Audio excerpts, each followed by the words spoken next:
Blog Talk Radio.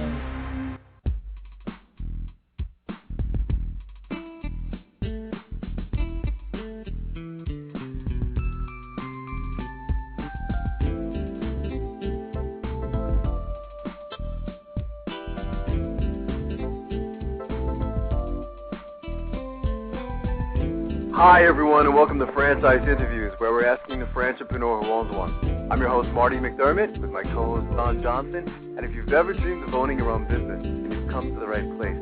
We have a great show this morning. We're meeting with John Rotche, who's the president and founder of the franchise opportunity DUCTZ. And John started the company as a one-van operation in Ann Arbor, Michigan in 2002, and today the franchise boasts 134 locations in 32 states. And that's coming up in segment 2 of Franchise Interviews, so stick around. We've got a great show.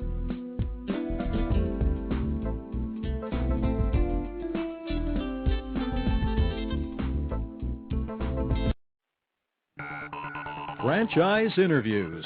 For over 2 years now, Franchise Interviews has been giving you an up-close, behind-the-scenes look at franchising and entrepreneurship. Through our website, franchiseinterviews.com, where you can hear and read interviews as well as get tips from some of the most successful sources in franchising. And our weekly franchise radio show, where each week you get to hear a new interview with franchisors, franchisees, franchise authors, experts, and attorneys. And our free franchise newsletter, which is a must-read for anyone looking to buy a franchise. And don't forget to listen to our podcast, Great Quotes in Franchising. For more information, go to franchiseinterviews.com or call us at 610-905-2919. That's 610-905-2919.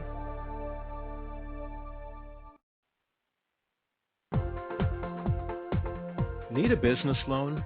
Talk to Diamond Financial Services, the experts in franchise financing nationwide. Whether you're looking to start a franchise, acquire an existing franchise, or expand your territory through opening new locations, Diamond Financial stands by your side start to finish. From pre-qualification to packaging and presenting your application to securing a financial commitment, and through the loan closing process, Diamond Financial is there. While you're waiting, thousands of others are making their financial dreams come true. Don't wait any longer. Pre-qualify now by completing a confidential, no-obligation financial analysis. Let's face it, traditional banks just aren't in the business of financing small business.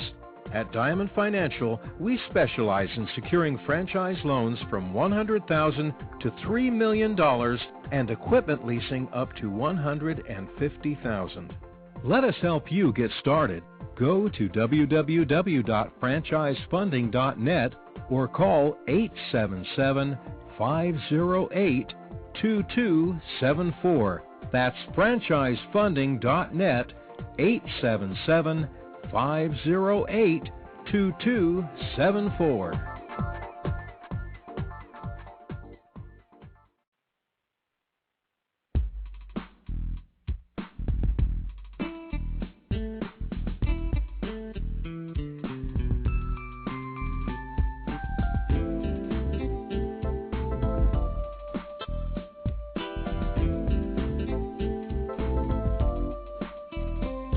Hi everyone, and welcome back to Franchise Interviews, where we're asking the franchipreneur who owns one.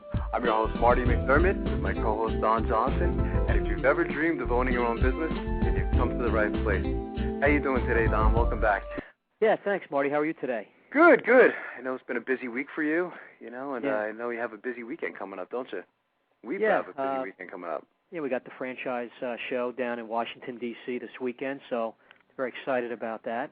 Yeah, it just kind of snuck up on us, didn't it? It seems like, last year we were just talking about it, and here we are again, right. going to another one. So, yeah, it's going to be exciting. I'm really looking forward to it. Yeah, having it a little early this year. Normally it's in April. That's true. And, and actually I think April's a nicer time to go down there because right. I guess the cherry blossoms are just blossoming, so... Right. Just a chance to be warmer weather. Yeah, I know. And it's not so nice here in Pennsylvania today. It's a little cold and damp and still feels a little winter-like, So right. You know, so yeah, but that's good. I'm really looking forward to it. And I think I mentioned to you, I'm taking my dad down. He's never been to one of these things, and you know, I've been doing this since 1999. So right. you know, this is the first year that he's coming down with me. So he's looking forward to it as well. Yeah, and for people listening, it's the International Franchise Expo at the Walter E. Washington Convention Center this Friday, Saturday, and Sunday. People want to know what the times are and directions and all that can go to ifeinfo.com.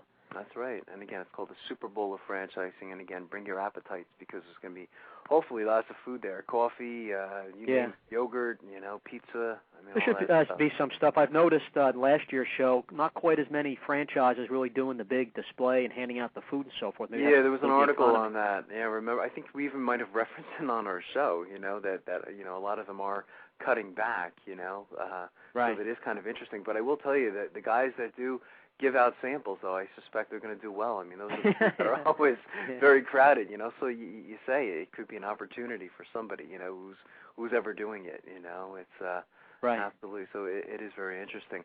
Well, we had an interesting show last week, Don. We met with David and Stuart Pykoff, the founders of Games to You, and they launched the mobile video game theater franchise in Austin, Texas in 2007. And they've already achieved significant growth. It was funny because when I was introducing them last week, I announced that they had 25 franchises because I spoke to David, I guess, a couple of weeks before.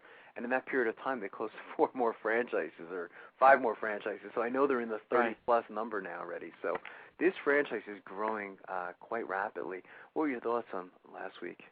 Yeah, I didn't know much about them as we were going to have them on the show, and I mean, I like the direction the company's going in. I mean, I know just own personal experience that when you're going to plan like a birthday party or something along those lines, because you know, I guess David said that they're in the children's entertainment business, and I think they you know, really had everything well thought out, and I think they're going to do well. I'm confident that they're going to have a lot of success. I mean, they really took their time and were careful about what industry they wanted to go into. Put together a nice product. It's an interesting franchise. I think it's lower overhead. And what, Marty? I think they said it's from ages I think about 6 or 7 up till 7 to 14, if I remember correctly. Yeah. Was the target audience, which is incredible if you think about it. You know, and I suspect that there's a lot of repeat sales. You know, there's a lot of references. When you see that van pull up, you know, and you give them, you know, they said a lot of interesting terms. They give this like rock star experience for a child's birthday party, you know, and so it really is an experience. They said that they're bringing the cool factor back into the birthday business, you know, and you're right. You use that word niche. They're definitely doing something different, you know. I don't think anyone is really doing something like this. It's great having that home-based business opportunity as well, right? I mean, you know, you're big on the whole low overhead thing, and you know, so it doesn't seem like your expenses are that high either. Right. And it's a fun business. I guess you have a business where people are having fun and smiling, and you know, it's nice to have that positiveness in your franchise. And I loved his answer when I'm pretty sure it was the question we always ask about what are the the main characteristics you look for in a potential franchisee. And he said he wanted to hear that person smile over the phone. Yeah, I wrote that down. Yeah, I said, you know what, that's probably going to go in our Great Quotes in Franchising, which says, you know, that, you know, this definitely isn't a franchise for everybody. You know, you have to have those type of interpersonal skills, you know, and not everyone has them, you know, but if you do, this can definitely be a franchise for you. I mean, again, you know, children are getting older every year. You know, there's a new group that you can sell to every single year. So I love this whole franchise model. I think they're definitely onto something, and I suspect that you're going to probably pretty much see them in every major city definitely in the next year. I mean, it seems like they're going to hit that 100 mark by the end of the year, you know. So maybe little Martin have a birthday in a few years, and you'll hire them, and we'll go to it. Yeah, we're not in that mode yet. I know you're in that mode right now, you know, with the twins, you know. So you're in that whole, you know, planning process. But, you know, birthday parties have definitely changed. I think you and I spoke about that last year. It seems like a lot of pressure, you know, to provide this, as David said, I think he said the rock star experience, you know what I mean, where kids, you know, they hug the franchisee at the end, saying, "Please don't go. This was incredible," you know. So really sounds like a wonderful experience for the kids. So yeah, I think we should keep our eye on them, and I would definitely love to have them back, you know, towards the end of the year or early next year, and see what number they're at. Right. Yeah, definitely, Marty. That's great. So I know you had an interesting topic for today. I actually bought it in an article today myself. So yeah, this one is from our friends at Franchise Times Magazine, their latest issue. It's written by Daryl Johnson from FranData, who we've Daryl. Quoted him, those companies, see him at the shows. I'm sure he'll be there this weekend at the IFE show in D.C. It's What Recession? Economy Doesn't Slow the Fast 55. Every year the Franchise Times comes out with their Fast 55 franchises. Right. It says the biggest economic downturn in decades started showing itself in the latter part of 2007.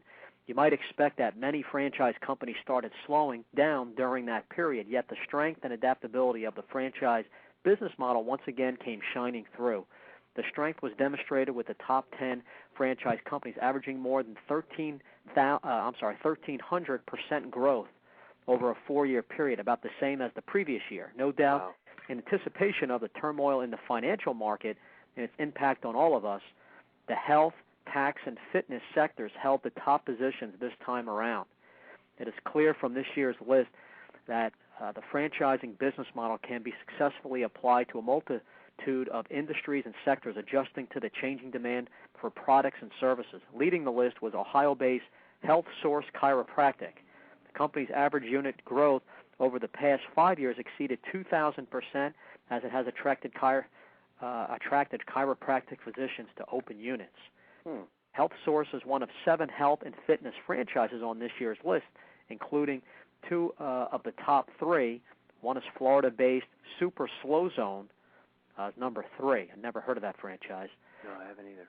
This may demonstrate a desire by consumers to relieve economy-induced stress, but it's also reflecting a mounting demand for health care by an aging public, as well as continued demand for fitness by consumers worried about their weight. So it's pretty interesting, health and fitness and senior care. Stuff we've talked about a lot recently. Been watching those industries, and I forgot, Don, there was something that I forgot to mention about last week's show, that whole children's industry. I guess that's also probably in that, I guess, like top industries, wouldn't you say? Yeah, definitely. I think David might have even mentioned that, So yeah, there are certain industries that are, really just exploding right now with opportunity. Senior care has been one for a long time now. So a lot of the Fast 55 child-related franchises are 7 out of the 55. There you so go. You're right about that. Okay, good. Goes on. It's notable that there are also 2 sports-related franchises on the list, and many service providers are health-related, like number 21, Bright Star Healthcare, which provides medical personnel services. Consequently, the list also demonstrates the weakness of the restaurant sector, or at least the sheer difficulty that franchises have in breaking into the food market. The 10 food franchises on this year's list is the lowest in the 6-year history of the Fast 55. Wow, that's interesting, isn't it? Yeah. That's something. It says there were 15 on the list last year, meaning 15 food franchises, including 2 in the top 10. No food franchise made the top 10 this year, and only 2 were in the top 25. Wow. It says many analysts consider the restaurant sector to be overbuilt, especially casual dining establishments, and say that thousands of units must close in the coming years for supply to equal demand. Wow. Interesting, too. Yeah. In addition, 7 of the food franchises on the list, including number 12, Mr. Pickles Sandwich Shop, and number 18, Garlic Jim's Famous Gourmet Pizza, who, of course, we had on the show. We had on the show, yeah. That was great. We had them when they were kind of young, Right. In their day, so that's great. They're fast-growing. So those 2 franchises are considered quick service. Quick service and fast casual restaurants are benefiting from an economic environment in which consumers are increasingly frugal in their food choices. We talked about that in previous shows. Companies like McDonald's are doing increased sales because people are just eating a little more cheaply. Most concepts on this year reflect a recent trend towards consumer and residential services. That observation is more understood by looking at the 13 repeat winners from the 2008 list. All but one of them came through non-food sectors. This partially reflects the generally low investment levels that many Non-food brands offer, and lower investment franchises may be getting a boost in today's tight credit environment, yet it also reflects the adaptability of the business model to sectors with a minimal previous franchising presence. That's interesting. The most frequent industry for the 55 initiatives list with 10 concepts is general services. And that makes sense because I guess people are, in this tougher economy, are maybe more prone to maybe invest in the lower investment franchises, and a lot of those are home-based and service franchises. That's interesting. Yeah, I mean, it does. It makes a lot of sense. You know, I mean, again, you and I think, are both agree. You know, we're both always big fans of the home-based franchise opportunities.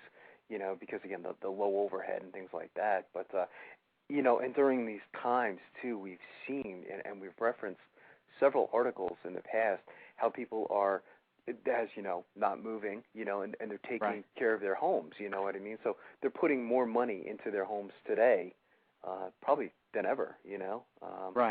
So it is interesting, that whole staycation thing. Instead of going on vacation, and, you know, people are investing more in their homes, and so it's just an interesting concept. Yeah. And it says here, Marty, the brands in this category, meaning service franchises, are a wide range of industries where franchising is less common. They include wireless services, Solaris franchise at number 9, Yakety Yak Wireless at number 49, dry cleaning, which is called CD One Price Cleaners, door-to-door dry cleaning, even DNA testing. DNA Services of America came in at number 10. Really? Wow. It also includes 2 companies in the franchise-heavy shipping industry, Going Postal and eShipping. That's an interesting name for a franchise, isn't it? Yeah. It's Going Postal. You know, and that's one of the things I love about, you know, when you go to the shows, Don, you know, is I think you and I experience this every year, is you see some new concept, you know, and you say, wow, that's really interesting, you know. It's right.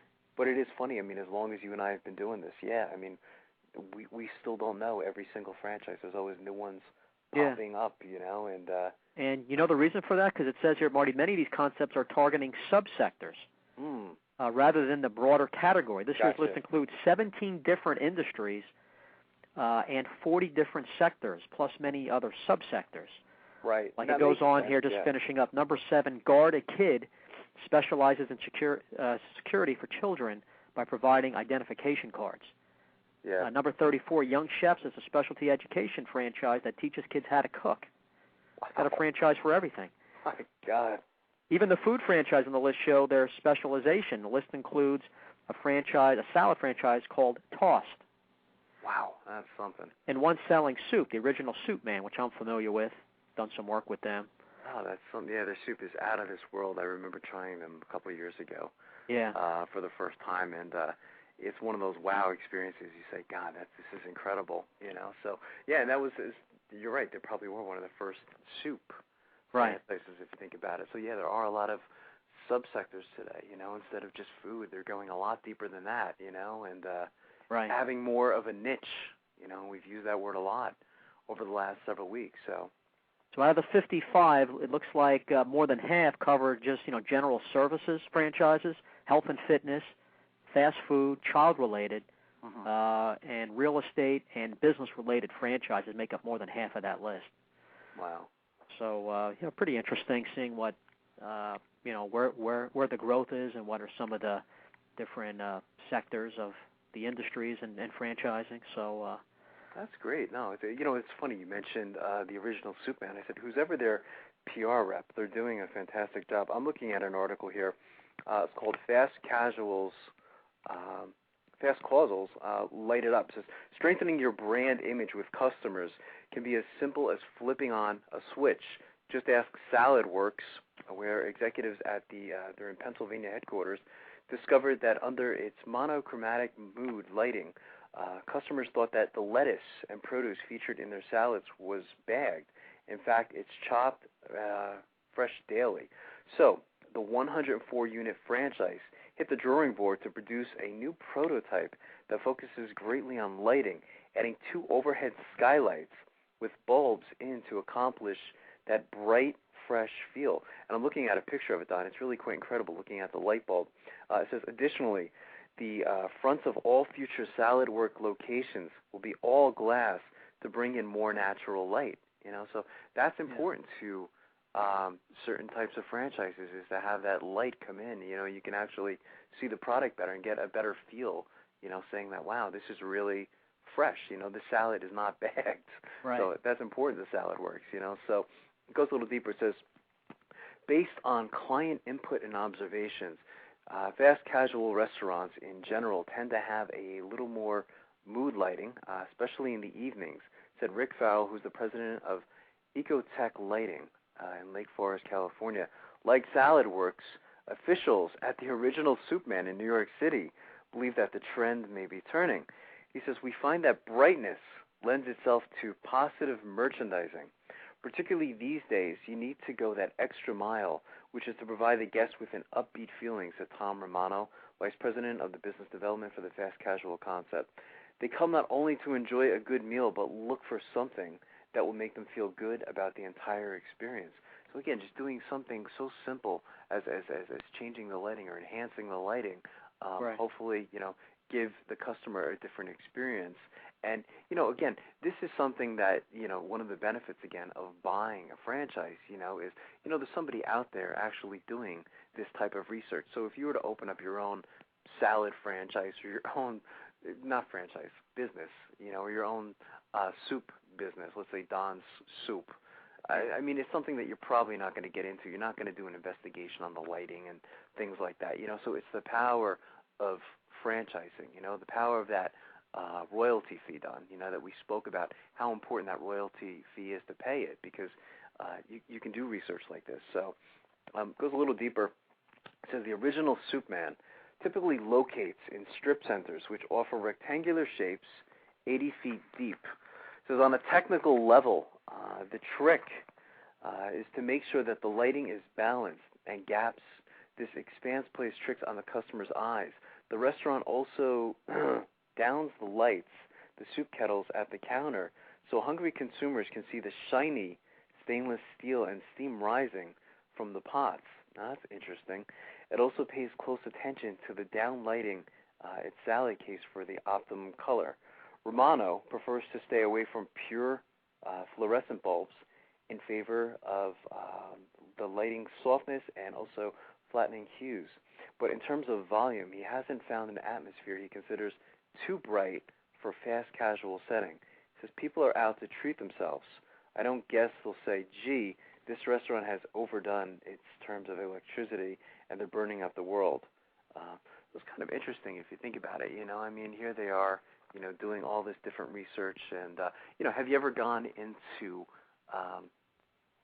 like a fast casual place, Don? It's been kind of dark and right. gloomy. Yeah. I mean, so that's what they're kind of doing here, So it is pretty interesting. It's a simple thing, but important. Something so simple, but again, by just doing this research, and saying, look, we investigated, so many people, we surveyed 1,000 or 10,000 people, and, this is what the survey has shown us, So again, one of the great advantages of buying a franchise. You're not going to get that when you do that on your own. Just one more thing it says here. It says, because I thought this was interesting, it says keeping it affordable. It says, on the other hand, restaurant owners do not need to fret such things such as electric bill. According to Farrell, quick serve and fast casual units are considered energy hogs in large part because of, their hours can average 18 to 20 a day. Wow. Even without warnings from pundits that federal regulations under consideration could raise energy costs by 62%. It's a category to watch. That's why Broach Management, which owns 19 Burger Kings in Arizona, they recently chose to install LED lighting. Says manufacturers claim LEDs save 80% of electricity compared to the incandescent and 50% compared to the compact fluorescent lighting. Not only does it show off the proper hues, but it also helps reduce overall air temperature to save air conditioning costs. So there's a lot behind this whole lighting thing, just so you know. It's, I mean, very interesting. That's, you don't think of that much. No, absolutely not, So, again, we'll have to keep our eyes on this. And again, it's we're watching a lot of changes taking place right now in the United States. I mean, I was watching something last night, how, everybody is, as you know, going green. I know Walmart's doing a lot of things to go green. They're putting in like a lot of solar panels and things like that. I won't be surprised to see a lot of these franchises getting into this, the whole green concept as well, So it is going to be interesting what the next 5 years is going to bring. Right. It's kind of interesting. I forgot to mention during the show, we have some interesting shows coming up as well, Don. We have Christmas decor. We have nighttime decor coming up. We have Weed Man coming up. That's just in time for spring, right? Yeah. That's good. Lawn care franchise, yeah. There you go. We have Big Mouth Advertising coming up, and we have Rita's, So there's a lot of exciting shows coming up as well, for our listeners, just so they know. And, usually in the beginning of the show, we make that announcement. So kind of forgot about that today. So why don't we do this? We'll take a quick break, and we'll be right back with more franchise interviews.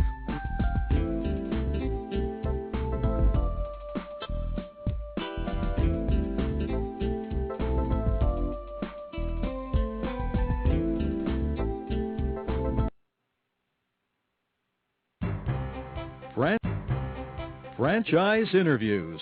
For over 2 years now, Franchise Interviews has been giving you an up-close, behind-the-scenes look at franchising and entrepreneurship. Through our website, franchiseinterviews.com, where you can hear and read interviews as well as get tips from some of the most successful sources in franchising. And our weekly franchise radio show, where each week you get to hear a new interview with franchisors, franchisees, franchise authors, experts, and attorneys. And our free franchise newsletter, which is a must-read for anyone looking to buy a franchise. And don't forget to listen to our podcast, Great Quotes in Franchising. For more information, go to franchiseinterviews.com or call us at 610-905-2919. That's 610-905-2919. Need a business loan? Talk to Diamond Financial Services, the experts in franchise financing nationwide. Whether you're looking to start a franchise, acquire an existing franchise, or expand your territory through opening new locations, Diamond Financial stands by your side start to finish. From pre-qualification to packaging and presenting your application to securing a financial commitment and through the loan closing process, Diamond Financial is there. While you're waiting, thousands of others are making their financial dreams come true. Don't wait any longer. Pre-qualify now by completing a confidential, no-obligation financial analysis. Let's face it, traditional banks just aren't in the business of financing small business. At Diamond Financial, we specialize in securing franchise loans from $100,000 to $3 million and equipment leasing up to $150,000. Let us help you get started. Go to www.franchisefunding.net or call 877-508-2274. That's franchisefunding.net, 877-508-2274.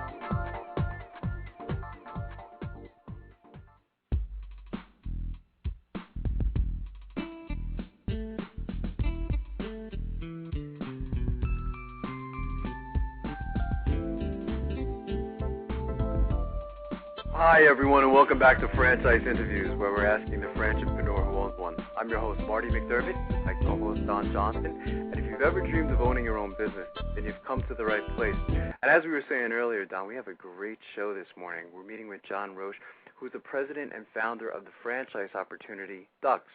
And John started the company as a one-van operation in Ann Arbor, Michigan, back in 2002. And today the franchise boasts 134 locations in 32 states.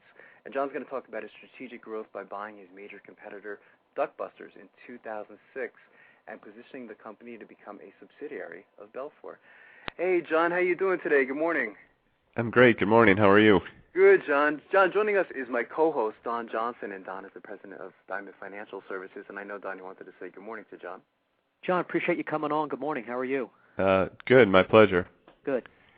John, I thought we could start off by, I was looking at your resume, your background yesterday. It was quite impressive. Did you want to talk about your background in franchising? Sure. I've been in franchising for about 25 years, predominantly in the food service industry. Right. in Ann Arbor, Michigan, is where I reside, and of course that's the world headquarters to Domino's Pizza. And I spent about 10 years at Domino's, served in a variety of roles there. My final position there was I was working directly for the founder, Mr. Tom Monahan. When Tom sold the company to Bain Capital, I took a position with Krispy Kreme Donuts to help expand Krispy Kremes around the country. And I stayed with them for many years through the IPO. And then while I was there, I had purchased a one-van air duct cleaning company more as a side investment with a family member. And then as the company started to grow, I ended up, that's when I resigned from Krispy Kreme to really put my full-time effort into growing the business, which is now known as DUCTZ. Right. That's interesting. I guess you've seen a lot of changes in franchising over the last 25 years, John. I mean, it must be interesting for you. Do you want to talk a little bit about that, like anything big that you've noticed over the last 25 years? You know, I think, well, there's probably two main things that I've really seen is the service industry segment has really increased dramatically. Sure. Obviously, franchising, when people would think of franchising, they would be thinking of the Subways and the McDonald's of the world. But really, as in particular, the last 15 years, is you've really seen the service segment really rise up to the top. Right. And now you're starting to see a lot of co-branded service concepts where, again, that was historically co-branding was done more in the food service realm. Did you learn that, John, from being at Krispy Kreme? I mean, imagine being with them so long. It's just a lot of valuable experience. You're applying some of that to DUCTZ, and I'm sure that helps. Yeah, it's actually when you look at Krispy Kreme at the time, Krispy Kreme was probably one of the sexiest brands in America, and Krispy Kreme really demonstrated, really, especially during the glory years, they knew how to brand themselves. They knew how to really turn something which may seem like a typical ordinary donut, and they created a tremendous amount of magic that accompanied that. And they had one of the things I was able to really take away. I think I took away two things from Domino's. I took away really operational experience. Tom Monahan, his sole focus was always handle the rush. How do you deliver pizzas in less than 30 minutes? And everything was very operationally based. Keep things very simple. Krispy Kreme, on the other hand, was really a lot about hype in the community and a lot of PR. And so I think the combination is really what I've taken away from both of those concepts. Interesting. Good. Yeah, it is. You want to go deeper, John, into like how you got into this particular business? Sure. When I started the company, again, I was at Krispy Kreme. You hear it very often now in franchising, a semi-absentee owner and so forth. We actually, at DUCTZ, but I don't like the term semi-absentee. I don't believe anyone wants to be semi-absent anything. So we look at it as more as an investor. You can have an investor model. You can keep your day job and, let's say, buy a DUCTZ. Well, I did the same thing. When I was at Krispy Kreme, I had bought the business, again, predominantly as just a small investment. When I bought it, I didn't know a whole lot about the industry. When I decided I was going to kind of get out of food service and then really take a look at the business that started having a lot of growth with it, I started seeing how fragmented the industry was. In air duct cleaning, it's a very fragmented industry. There's a lot of consumer confusion out there based on coupons that people receive in their Sunday paper. As I started really digging into the business and then really understood the business, in particular having a son who has chronic asthma and respiratory illnesses, I started seeing that this is one of the I started seeing this not as a wants-based business, but very much a needs-based. And so I think emotionally it grabbed me to learn more about the business, and I really just saw a pretty big opportunity within this industry to make a difference in people's lives. Yeah, that's interesting. Yeah, that is interesting. So, I mean, there really was a reason behind it. You saw a industry that seemed like was underdeveloped, plus the situation with your son. So, I mean, there's a lot of motivation there, John. Yep. What do you attribute the success of your growth in such a short amount of time? So, like, DUCTZ has had some nice growth. Maybe talk about that a little bit. In just a few years, looks like the word's really getting around the country. Yeah, I think it's, I really attribute it to really being nimble. I mean, a term I like to use is it's to really outthink your competitors. And what happened with us, if you look at the history of DUCTZ, there's been a lot of really strategic positioning. And a lot of it just came out of necessity. I'll give you a real brief story that kind of goes back to my son, but again, as I had said, I come from a strong operations background, right, as well as a branding background. Well, I combined the two, and I got into the duct cleaning business. And so DUCTZ, we had about 6 or 7 franchises. I could have told you anything you wanted to know about what our break-even was, what type of equipment we should use, how many jobs a day can you do, what type of margin should you operate, how best to market to the consumer, all of this. And it wasn't until I was at a board of directors meeting in early February, and my birthday was a couple days prior. My wife had asked me what did I want for my birthday, and we're both pretty big scuba divers. And so I said, here's what I want. I said, I just want to be able to drive down from Fort Lauderdale down to the Florida Keys for a couple days, guilt-free, and just go diving. And she said, no problem. Well, no sooner did I get into Key Largo, and she calls, and my 6-month-old son ended up, she would rush him to the hospital because he turned blue in her arm. So I turn around, I run back, I drive back to Miami, I catch a flight, go back to Ann Arbor, Michigan, meet her at the hospital about 3 in the morning, send her home to go be with my daughter, relieve the babysitter. So now I found myself sitting at the crib side to my son. And when you see your son or a child with tubes down their throat and so forth, and really struggling to breathe, it's a scary moment for obviously a father or anyone. Right. And I wasn't sitting there as John Rotche, the founder of DUCTZ. I was sitting there as Quinn's father. Then at 8 o'clock the next morning, a respiratory therapist comes up, and they diagnose my son with his condition. And she gave me, she said, some of the best things you could do for your son. She said, the first thing you're probably going to want to do is take a stuffed animal, put him in the freezer during the day to kill dust mites, and so at night take him out and he could sleep with his animals. And she said, but the second thing, she said, I don't know if you've ever considered getting your air ducts clean. And the sad part was I never did. And that was really an awakening point for me. And eventually you have to ask yourself the question, what are you really in business for? And I've learned a long time ago in life, some of the 2 greatest moments in a person's life is the day they are born and the day they understand why. Well, for me, that really resonated that I need to learn this business. I could have told you anything about a Domino's pizza or a Krispy Kreme donut, but my giftings don't come from being very mechanically inclined. So I made a decision at that time to, reach out and find who is the most knowledgeable group, company, person within this industry.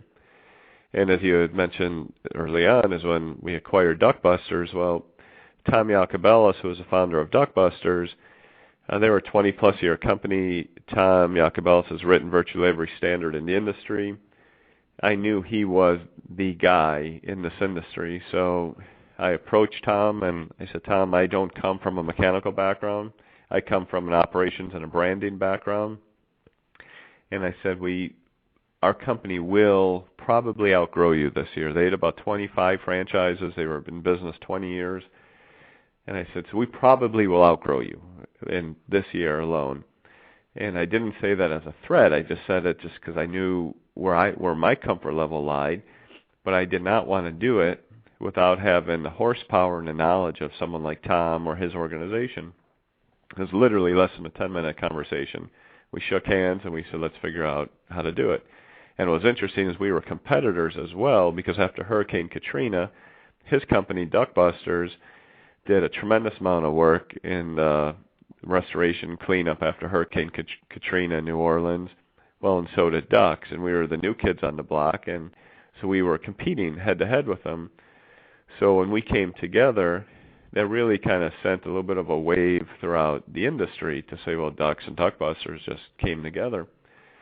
Well, the company who was hiring us, both of us at the time, throughout Hurricane Katrina, was a company called BELFOR. And BELFOR is a Michigan-based company. They're in 27 countries. They're the world's largest property restoration company. And they had hired Duct Busters to do work. They had hired DUCTZ to do work. When they had found out that we acquired Duct Busters and we became the nation's largest, they then approached us to figure out how we could work together. And it was probably a year before we really decided to pull the trigger for me to sell the company to BELFOR.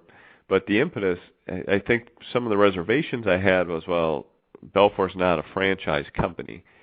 What do they know about franchising? They're the biggest and best in property restoration. If they don't know franchising, how's that going to really fare to our franchisees?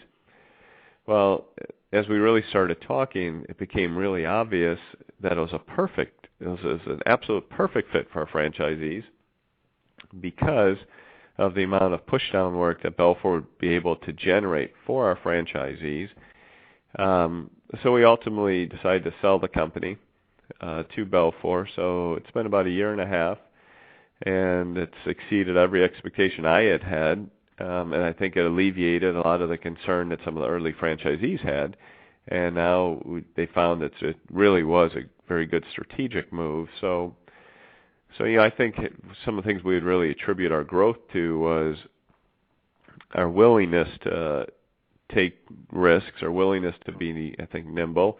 And, I think if your sole focus is really what's best for your franchisees, sometimes it means making hard decisions, selling your company. Even like Duct Busters, they had to make some hard decisions. They were a 20-year company that they left their name and left their logo to be part of DUCTZ. Right. But at the end of the day, now as of yesterday, we're at about 145 franchises. One of the fastest growing in the country. And I think we've really taken hold of this industry that we're in, that we really are the global players, and which is ultimately just creating great opportunities for all of our offices across the country. A real interesting story, John. I guess my next question would be, what was the thought process used in making these strategic moves? I guess you kind of answered it. Really, you just got to realize you have to take some risks. Yeah. Yeah, well, I mean, it's why dinosaurs are dead. You have to evolve, and part of it is the term "any strength out of balance is a weakness."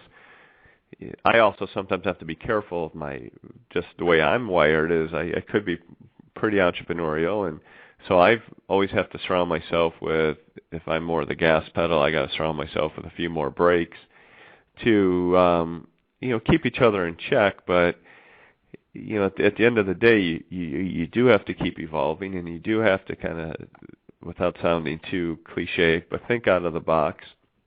Yeah. If you're going to look to really grow your business, more so than your competition, you have to do things obviously different than maybe your competition. That's really where we like to outthink or pre-think what our competition's doing. Right. So yeah, that's really, I think, really been the impetus behind a lot of our growth.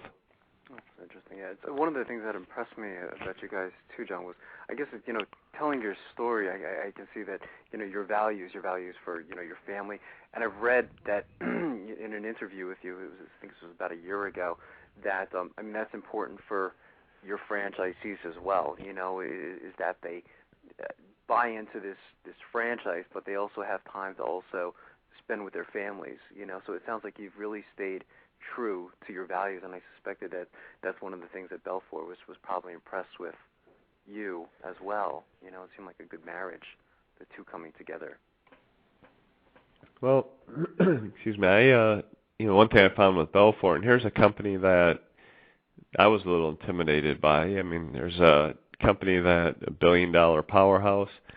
But what I've learned about BELFOR is they are very, very much a family-based business, or privately held. Right.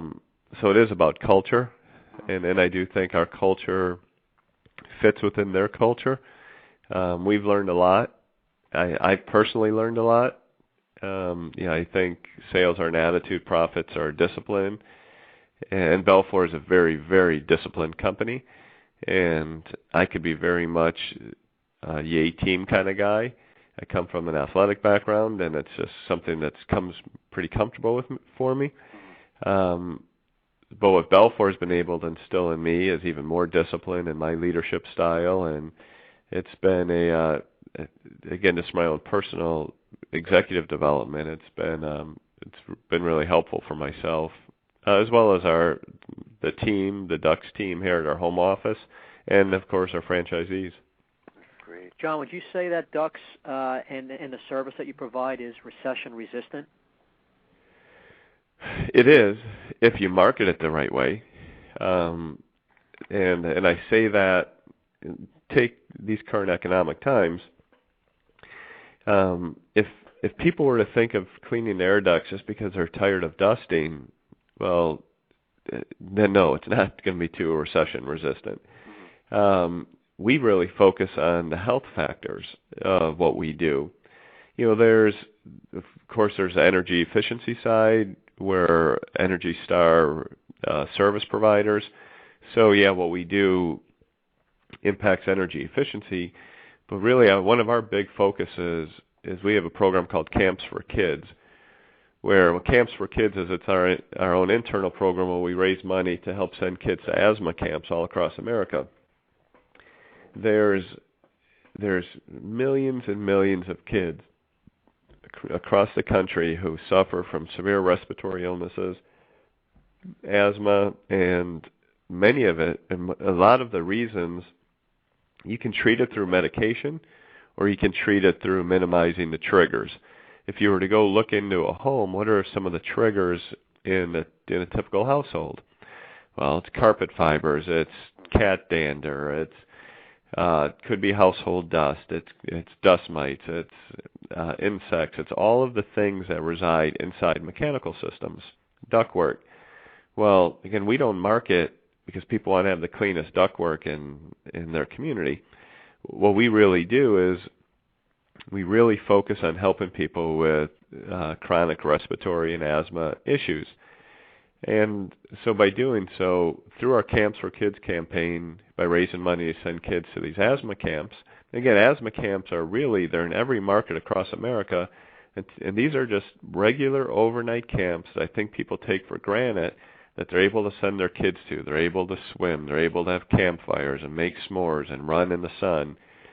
But kids who suffer from these respiratory illnesses typically can't go to these camps because these camps don't have the funding for medical staff and so forth. So what DUCTZ is a global leader in what we do, this is a big focus for us. And I think what it also does in these economic times is for a franchisee, of course you want to look at your checking account and your balance sheet, and that is some indication of success, one might say. But there's also another part of success, and it's also fulfillment in what you do.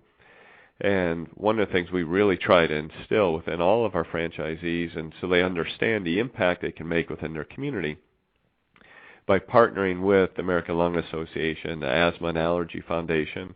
We have a new program we're going national with Habitat for Humanity. What's happening with Habitat for Humanity right now is in the past they used to do a lot of stick-built homes. Well, now what's happening because of all the foreclosures, Habitat for Humanity is taking over these foreclosed homes, and as you've heard, a lot of people aren't leaving these homes in the greatest of conditions.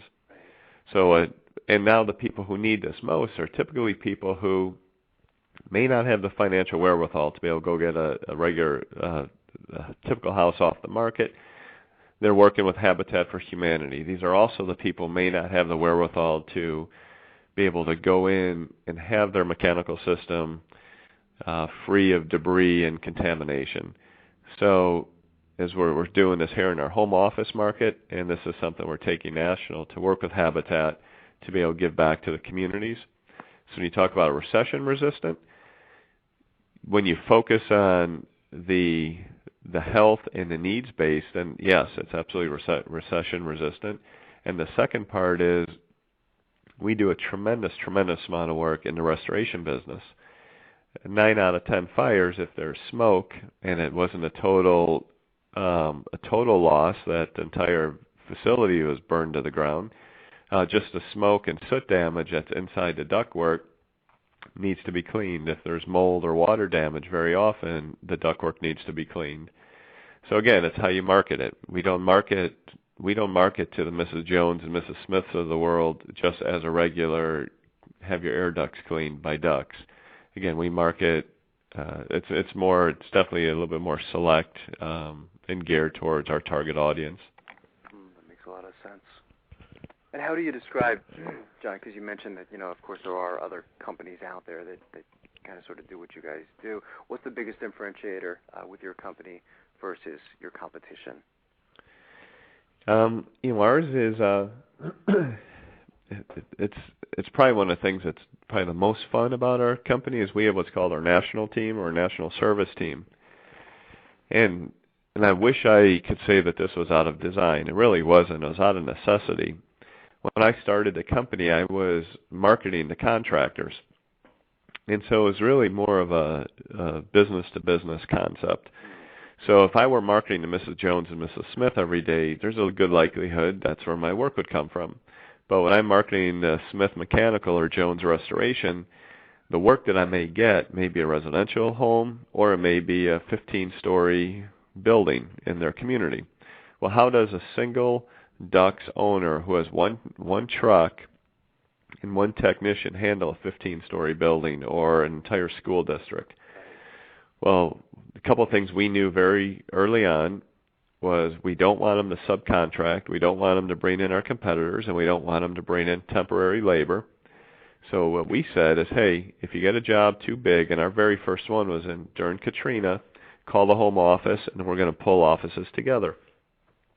Well, what that's done for us is that created our national service team. Our national service team is really the sum of all of our offices. So at 145 offices, coast to coast, these offices make up our national team.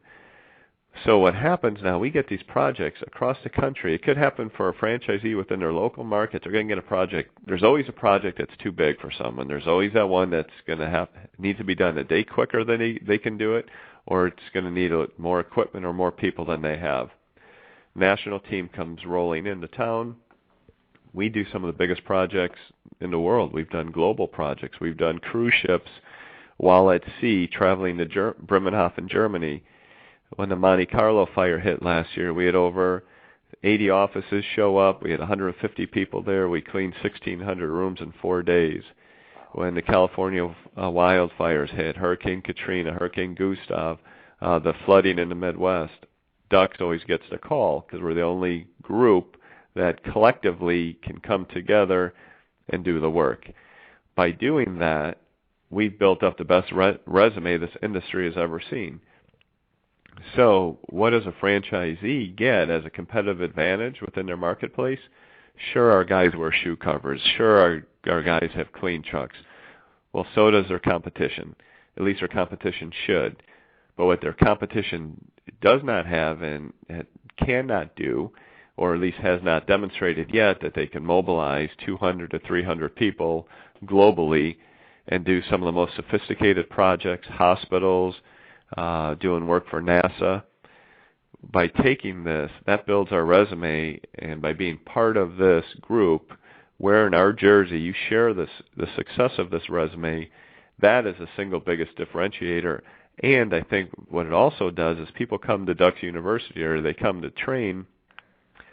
Yeah, we have a 28,000 square foot world-class training facility. But in reality, if they're only here for 2 weeks, how much can you really train somebody? And then you're going to have natural turnover anyhow.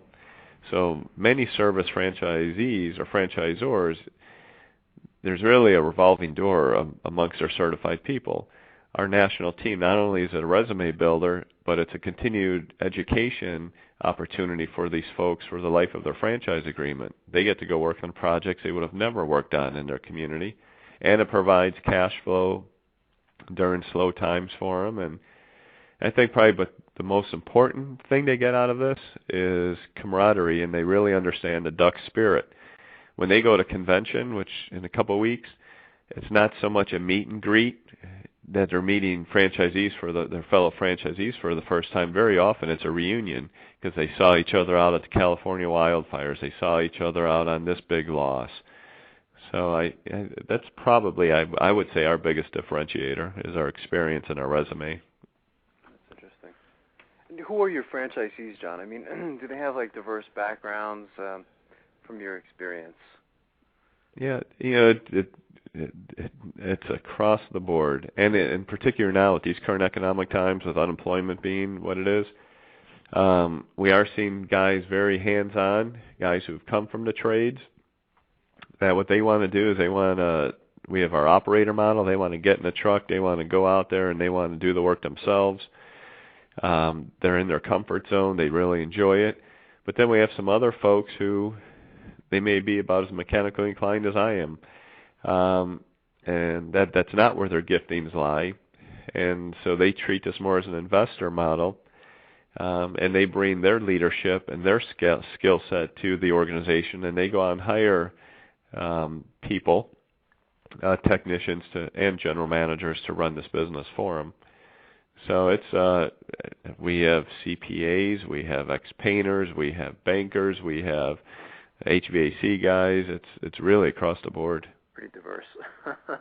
You also have some people who own other businesses and kind of diversified into ducks. Is that something that your franchise is willing to do, to work with existing business owners to diversify? Absolutely. In fact, we encourage it. We've launched a new concept called Hoods.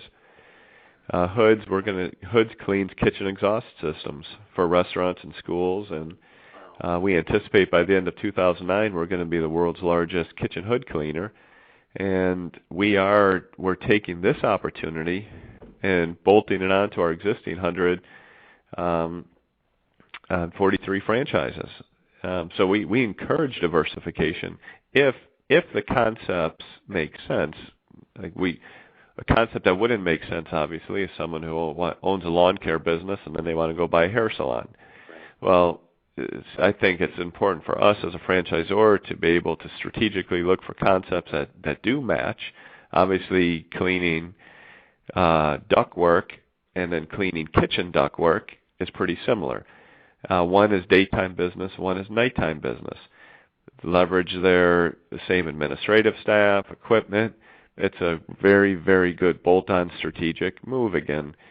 So not only do we allow it, we support it and we encourage it, again, if it makes sense, if they'll work well together.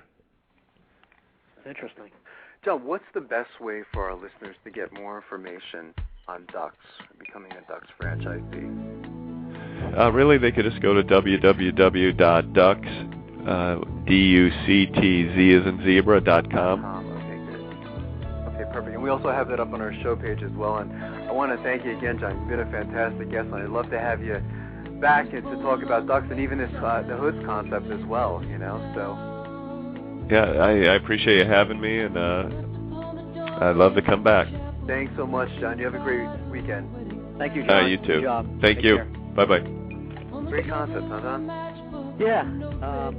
I was interested in hearing his answer about recession resistant. I mean, it's one of these things, if people have some problems with respiratory, you have to have it done. So right. No, it's in a good position. It was a great story how he came up with the whole concept too, isn't it? I mean, you can tell. I mean, it's just really staying true to his values, So right. Yeah. No, I'm very, very impressed with his responses. Yeah, the hour goes quickly, doesn't it? It sure does. So I guess the next time I'm going to be talking to you, Don, is going to be in Washington D.C., right at the Super Bowl of franchising. Yeah, a couple of days, and I'll be there tomorrow. So great show, Marty. Look forward to seeing you this weekend and going about the show. We'll talk about that on next week's show. All right, Don. I'll talk to you this weekend. Take care. Take care. Bye-bye. She was